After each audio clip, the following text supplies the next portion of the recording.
మహారాష్ట్రలో భారతీయ జనతా పార్టీకి ఒక సేఫ్ పొజిషన్ వచ్చిందనుకోవాలి. ఎందుకంటే అన్నం పెట్టినటువంటోళ్ళే కన్నం పెడుతున్నారు అక్కడ. శివసేనకి బీజేపీకి అన్నం పెట్టిందంటే వెర్రితనం. ఎందుకంటే భారతీయ జనతా పార్టీ శివసేనతో పొత్తు పెట్టుకుని దాదాపు 40 ఏళ్ల నుండి నిదానంగా ఎదుగుతూ వచ్చింది. శివసేనని వీళ్ళు తొక్కల. శివసేన దానంతట అది తొక్కుకుంది. ఉద్ధవ్ థాకరే దానంతట అది తొక్కుకున్నాడు.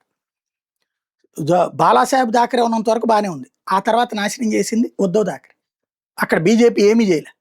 ఉద్ధవ్ థాకరే అతని కొడుకు ప్రవర్తన నచ్చక జనం ఆ ఇంపాక్ట్ బీజేపీ మీద కూడా చూపే పరిస్థితుల్లో బీజేపీ బాధ్యతాయుతంగా ప్రవర్తించి సక్సెస్ అయింది. కాబట్టి అక్కడ కుట్ర చేసింది ఏమీ లేదు బీజేపీ ఉద్ధవ్ థాకరే మీద. ఈవెన్ ఉద్ధవ్ థాకరే అతికిపోయినటువంటి సందర్భంలో ఇద్దరం సగం సగం చోట్ల పోటీ చేద్దాం.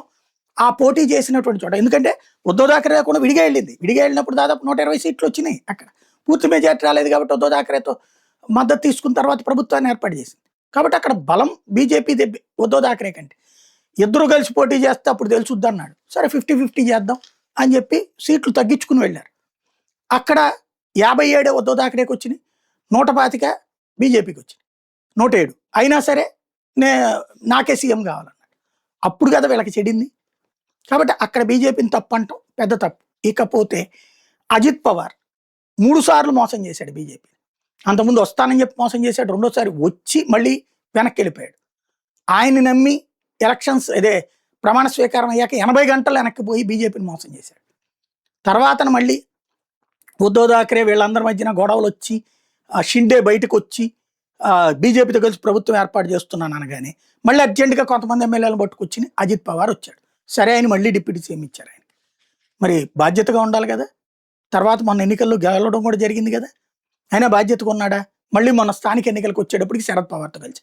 అంటే ఎంతసేపటికి బీజేపీని అడ్డు పెట్టుకుని తన పెదనాన్నకి తన చిన్నాన్నకి ప్రయోజనం చేకూర్చాలా అనేటటువంటి లెక్కలో ఉన్నాడు.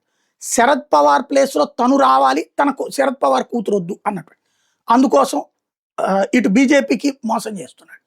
ఇప్పుడు అజిత్ పవార్ మరణంతో భారతీయ జనతా పార్టీకి ఇక మరో శరద్ పవార్ పుట్టే ప్రాబ్లం లేదు. సుప్రియా సూలేలు లేకపోతే కనుక అజిత్ పవార్ భార్య లాంటి వాళ్ళతో పెద్ద ప్రాబ్లం ఏం లేదు. సేఫ్గా ప్రశాంతంగా ఉండొచ్చు. ఇక షిండేతోనే ఏమైనా తలనొప్పి ఉంటుందా లేదా అని చూడాలి.